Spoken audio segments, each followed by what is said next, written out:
Hello साथियों, सभी का स्वागत है online YouTube channel Awadh coaching platform पे।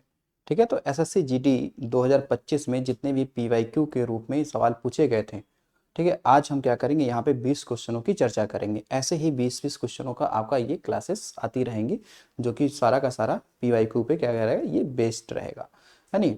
तो चलिए देखते हैं आज का हमारा जो ये वीडियो है या क्लास है, ये आपका किस नंबर का है, चौथे नंबर का है ना। इससे पहले आपके पास 3 वीडियो या 3 क्लासेस हो चुकी हैं स्टैटिक जीके का, जो स्पेशली 2025 में सवाल पूछे गए थे। तो चलिए देखते हैं भाई सवाल कौन कौन से पूछे गए थे। देखिए पहला सवाल हमारा क्या है, पहला सवाल है कि पंडित ईश्वरी प्रसाद कथक के निम्नलिखित में से किस घराने से संबंधित हैं।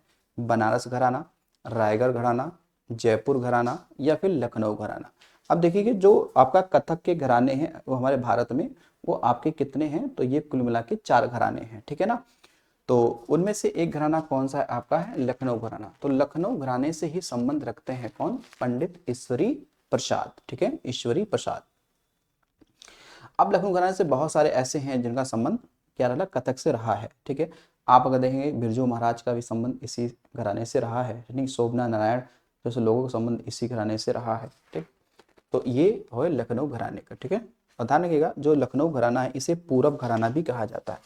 लखनऊ घराने का और क्या नाम है, इसे पूरब घराना कहा जाता है, ठीक है ना। जैसे आगरा घराने को रंगीला घराना कहा जाता है ना, वैसे इसको पूरब घराना कहा जाता है। चल देखिएगा, निम्नलिखित में से कौन सा गीत किशोर कुमार द्वारा नहीं गाया गया था। कोरा कागज था मेरा मन मेरा, गाता रहे मेरा दिल, देखा एक ख्वाब, यारी है ईमान मेरा, यार मेरी जिंदगी। तो देखिए जो नीचे का ये गाना है, ये सॉन्ग। अब देखो ऐसे सवाल आपसे पूछे जा रहे हैं, ठीक है ना, है ना। ये ऐसे सवाल आपसे पूछे जा रहे हैं कि जो आप बड़ी मुश्किल से ही कर पाएंगे, ठीक है, अगर आपकी नॉलेज बहुत अच्छी है आपका बॉलीवुड के संबंध में, है नहीं, भारतीय सिनेमा से, तो इसे कर पाएंगे। वैसे ये जो गाना है ये मन्ना डे के द्वारा गाया गया था, ठीक है, मन्ना डे द्वारा ये गाना गाया गया था, ध्यान रखिएगा। बाकी किशोर कुमार बहुत ही अच्छे ये अभिनेता और गीतकार भी थे ये। आगे देखिएगा, 20 जुलाई 1969 को अमेरिकी अंतरिक्ष यात्री नील आर्मस्ट्रॉन्ग किसके साथ चंद्रमा पर उतरने वाले पहले मानव बने। John Glenn, Yuri Gagarin, Edwin Aldrin या एलन शेपर्ड। वैसे सही आंसर आपका ऑप्शन नंबर आपका क्या है, सी है। लेकिन अब इससे सवाल आपसे पूछा जा सकता है, जरा समझिएगा। देखो अमेरिका जो है, यूएसए, यूएसए यूएसए के अपोलो अपोलो 11 मिशन, ठीक है ना, अपोलो 11 मिशन। अब पूछिए तो संबंध किससे है, तो ये दोनों चंद्रमा पर, है नी, चंद्रमा पर, चंद्रमा पर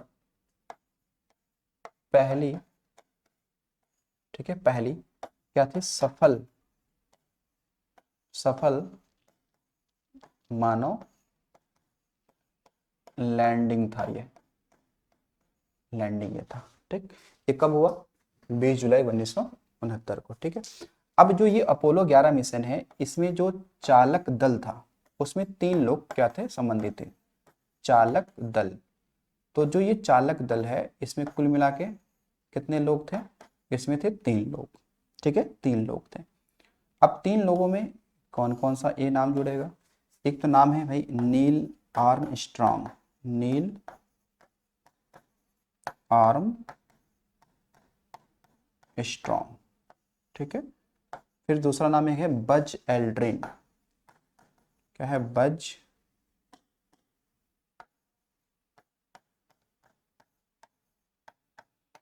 एल्ड्रिन, ठीक। और फिर एक नाम है आपका माइकल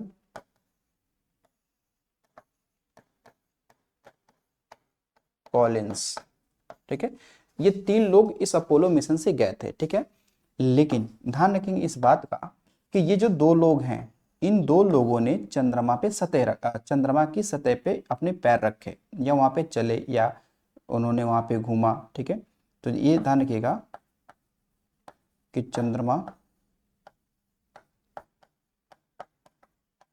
के सतह पर, ठीक, इन्होंने क्या, चंद्रमा की सतह पर इन्होंने पैर रखे, ठीक है, पैर रखे, ठीक है, या वहां पर इन्होंने चंद्रमा की सतह पे उतरे और वहां पे इन्होंने चहल, मतलब चहल कल कैसे, तो वहां पे इन्होंने घूमा भी, ठीक है ना।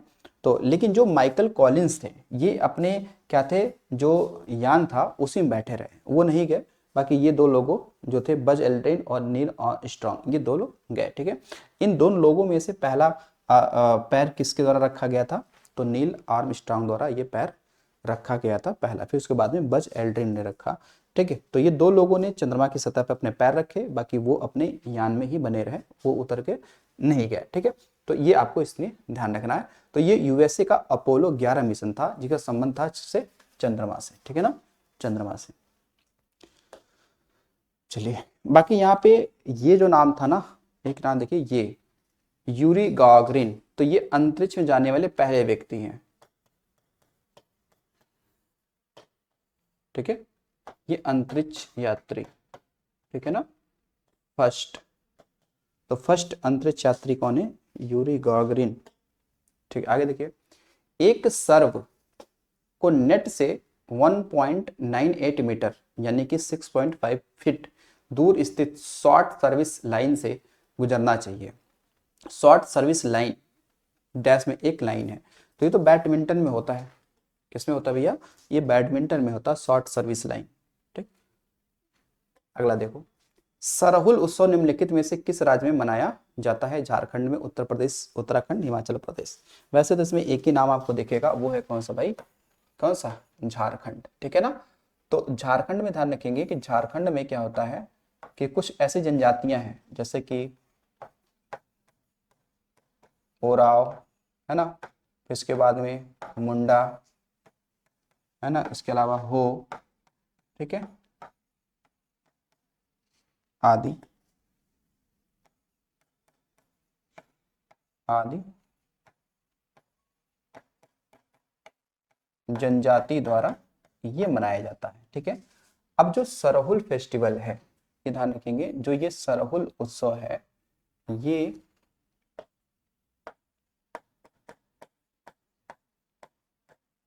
झारखंड में, ठीक, झारखंड में कह सकते हैं कि वसंत या फागुन आने का ये प्रतीक है, फागुन आने का ये क्या है भाई, प्रतीक है, ठीक। इसके अलावा आप कुछ पॉइंट और ध्यान रखना कि जो सरहुल उत्सव है, इसमें क्या होता है, इसमें भाई साल वृक्ष, साल वृक्ष की पूजा करते हैं जनजाति, साल वृक्ष की पूजा इसमें की जाती है, ठीक है, साल वृक्ष की इसमें पूजा की जाती है। तो ये सरहुल फेस्टिवल ये कब से स्टार्ट होता है, आप देखेंगे तो ये चैत माह से स्टार्ट होता है, ठीक है, चैत माह से शुरू होकर ये मुझे लग रहा है कि वही जेठ, ये ज्येष्ठ माह तक जाता है ना, ठीक है, जैसे हम लोग ज्येष्ठ का माह कहते हैं, वही जून वन तक की शायद भी जाता है। तो सरहुल, ठीक है ना, सरहुल फेस्टिवल ध्यान रखना, ये झारखंड का है, कहाँ का भाई, झारखंड का है, ठीक है। फिर देखिए लिखा है RGNIYD, यानी इसे कहते हैं राजीव गांधी, ठीक है, राजीव गांधी राष्ट्रीय युवा विकास संस्थान का प्रस्तावित नाम क्या था, ठीक है। तो इसको, इसका प्रस्तावित नाम था मानित राष्ट्रीय युवा विश्वविद्यालय, ठीक है ना, ये नाम था।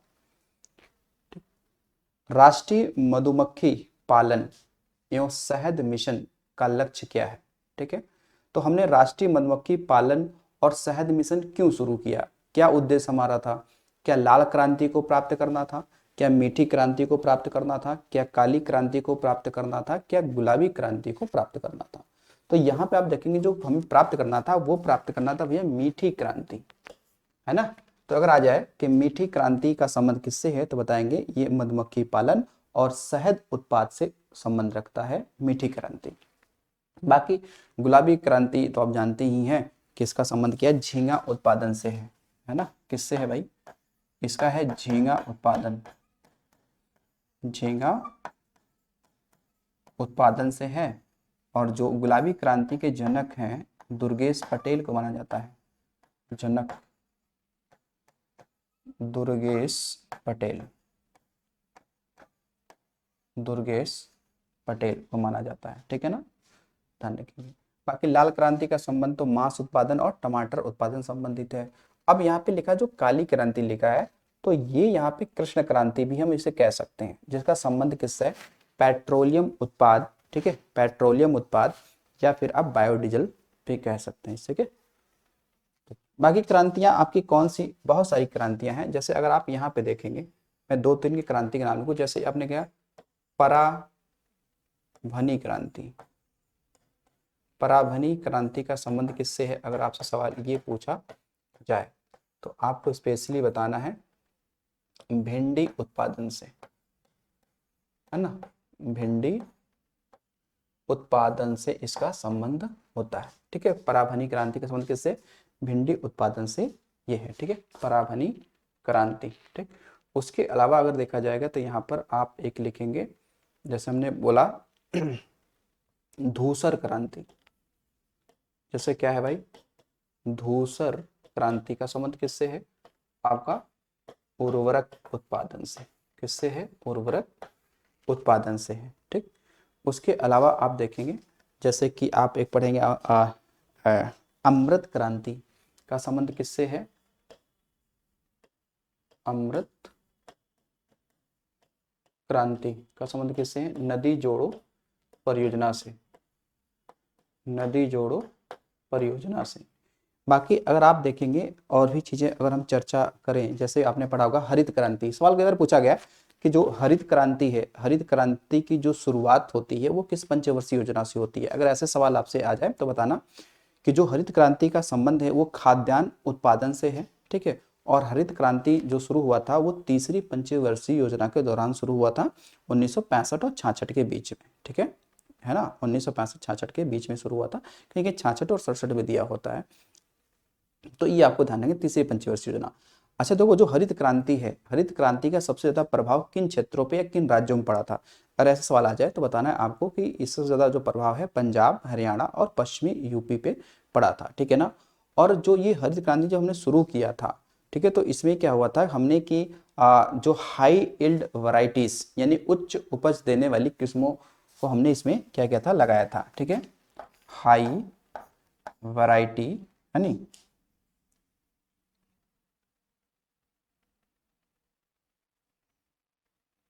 HYV, ठीक है ना। इसका फुल फॉर्म क्या है आपका, हाई यील्डिंग वैरायटीज,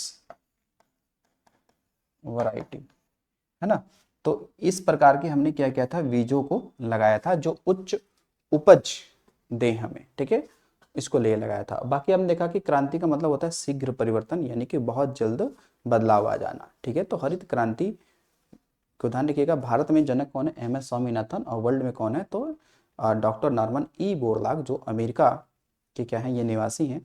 और इनको शांत के क्षेत्र में, डॉक्टर नॉर्मन ई बोरलॉग को शांति के क्षेत्र में नोबेल पुरस्कार दिया गया है, ये ध्यान रखेंगे। और जो डॉक्टर नॉर्मन ई बोरलॉग पुरस्कार है वो कृषि के क्षेत्र में दिया जाता है, जिसे कृषि का नोबेल भी कहा जाता है,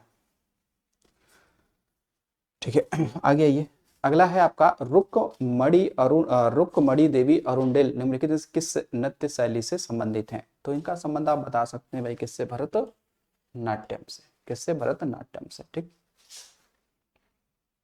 निम्नलिखित में से कौन सा भारत का राष्ट्रीय पर्व नहीं है। तो राष्ट्रीय एकता दिवस तो नहीं लग रहा है इसमें से, है ना, ये नहीं है, ठीक है, क्योंकि ये मनाया जाता है 31 अक्टूबर को मनाया जाता है नहीं, सरदार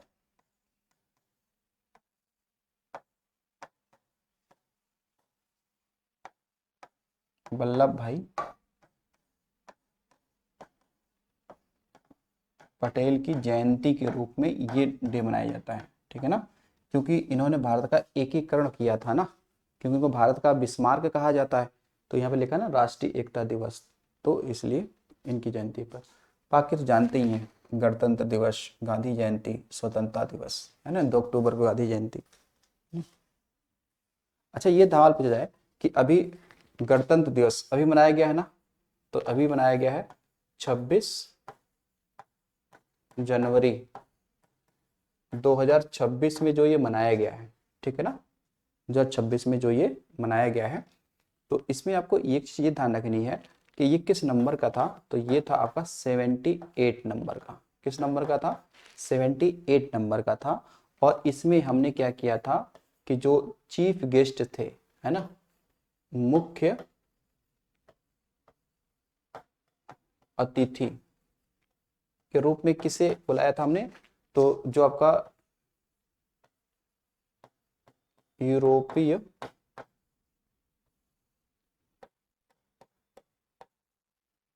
संघ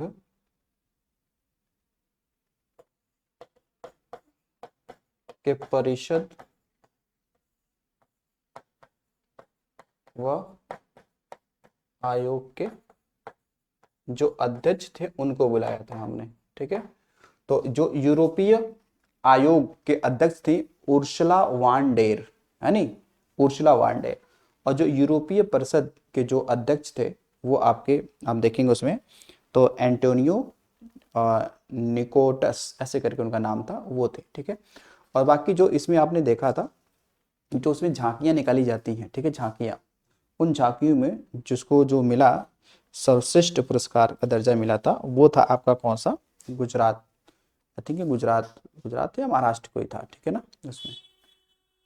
तो ये सब ध्यान रखेंगे आपको, है नहीं, ध्यान रखना है।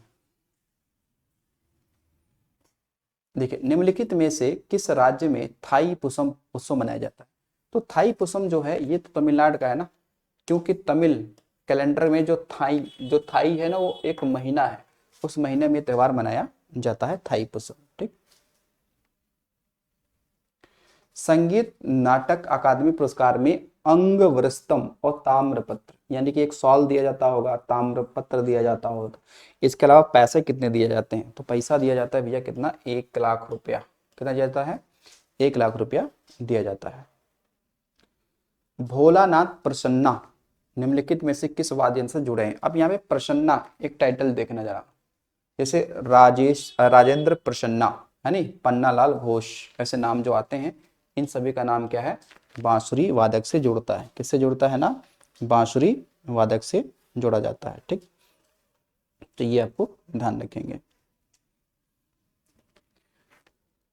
आगे देखिएगा, पोपीर नृत्य निम्नलिखित में से किस राज्य की गालो जनजाति?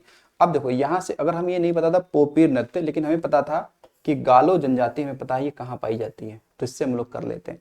तो ये कहाँ पाई जाती है? आपके अरुणाचल प्रदेश में पाई जाती है ना। बाकी गोवा में देखोगे, गोवा के भी 2-3 नृत्य भाई बड़ी फेमस है नी। जैसे एक देखो फुगड़ी, फुगड़ी नृत्य कहाँ का है? गोवा का है नी। इसके बाद में देखनी नृत्य, देखनी नृत्य कहाँ का है? गोवा का है ना, गोवा का। इसके अलावा आप देखेंगे सिग्मो जो फेस्टिवल होता है, उसमें एक नृत्य भी होता है, वो भी कहाँ का? यही का है, ठीक है ना, ये भी यही का है। चलो आगे देखना, केंद्रीय मंत्री डॉक्टर जितेंद्र सिंह को किस क्षेत्र में उसके महत्वपूर्ण योगदान के लिए लाइफ टाइम अचीवमेंट अवार्ड प्रदान किया गया था? ठीक है, कैंसर अनुसंधान, बाल देखभाल और अनुसंधान, त्वचा विज्ञान, मधुमेह, ये सही था। इसमें मधुमेह जो डायबिटीज था, इसके योगदान के लिए इनको ये पुरस्कार दिया गया था। भारत में स्थानीय परंपराओं के अनुसार चिंगम, चिंगम एक महीना है, माह है, जो कि हमारे अंग्रेजी कैलेंडर के अगस्त सितंबर से मैच खाता है। महीने में निम्नलिखित में से कौन सा त्योहार 10 दिनों तक मनाया जाता है? ये लिखा है 10 दिनों तक। तो 10 दिनों तक त्योहार जो मनाया जाता है वो आपका है कौन सा भाई? ओणम, ठीक है ना, ओणम। बाकी पोंगल जो है ये 4 दिनों का फेस्टिवल होता है ना, 4 दिन का होता है। और जो ओणम है ये कहाँ पे, केरल, केरल में ये मनाया जाता है, ठीक है। बाकी केरल में और भी देखेंगे आप, तो केरल में जैसे कि आपका एक त्रिशूर पुरम पर्व यहाँ का फेमस है ना, केरल का है। केरल में ही तुम्हारा क्या चलता है भैया, विशु पर्व यहाँ पे फेमस है ना, विशु पर्व फेमस है, ठीक। केरल में ही आप देखेंगे तो वल्लम कली जो नौका दौड़ प्रतियोगिता होती है वो इसी में फेमस है, ठीक है। पोंगल है तमिलनाडु का। फिर इसके बाद देखो केरल में ही चलता है थाई, वो चलता है भैया आपका थाई पोंगल, नहीं अट्टुकल पोंगल, ठीक है। कौन सा, अट्टुकल पोंगल। देखो अट्टुकल पोंगल कहेगा तो ये केरल का है, और केवल पोंगल कहेगा तो ये तमिलनाडु का है। कहाँ का है ये, तमिलनाडु का है, ठीक है। इसमें कई सारे पोंगल होते हैं, है ना, जैसे आपने कहा थाई है नहीं, थाई पोंगल होता है नहीं, कन्नू पोंगल होता है नहीं, इस तरीके से कई पोंगल ऐसे होते हैं, तो 4 है नहीं।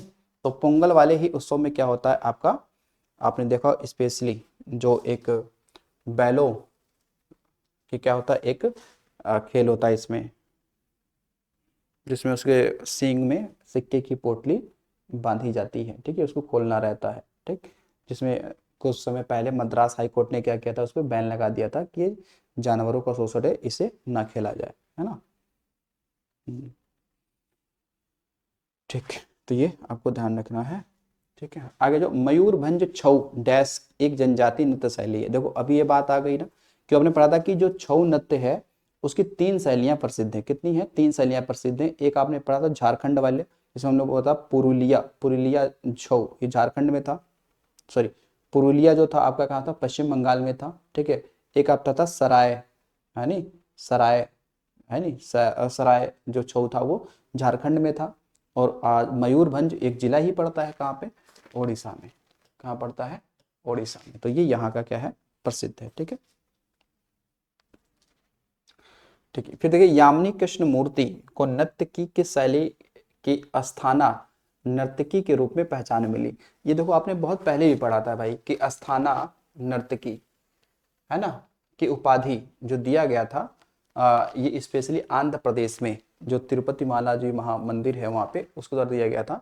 तो ये यामिनी कृष्णमूर्ति का संबंध किससे है, तो इनका संबंध है किससे, भरतनाट्यम से, लेकिन साथ साथ में एक कुचिपुड़ी भी करते हैं, तो इसलिए यहाँ पे ये सही हो जाएगा भरतनाट्यम। एक तो पता ही था ना यामिनी कृष्णमूर्ति का संबंध किससे है, तो ये इनका संबंध है किससे, भरतनाट्यम से है, ठीक। चलिए आगे देखिएगा, लाडा लडी डैश एक लोक नृत्य है जिसमें दूल्हा और दुल्हन को कंधों पर उठा लिया जाता है और अन्य लोग जोड़ों के चारों ओर नृत्य करते हैं।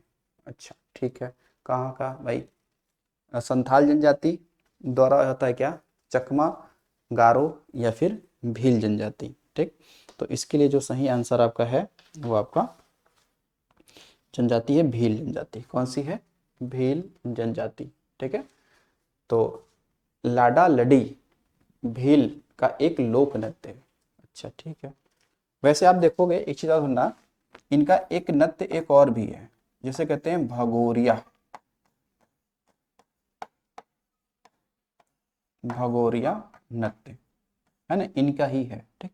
उसके अलावा भील जनजाति ये बताएंगे कि भारत की सबसे बड़ी जनजाति है, भारत की ये क्या है, सबसे बड़ी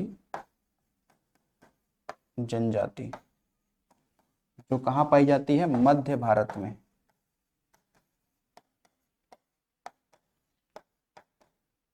ठीक है।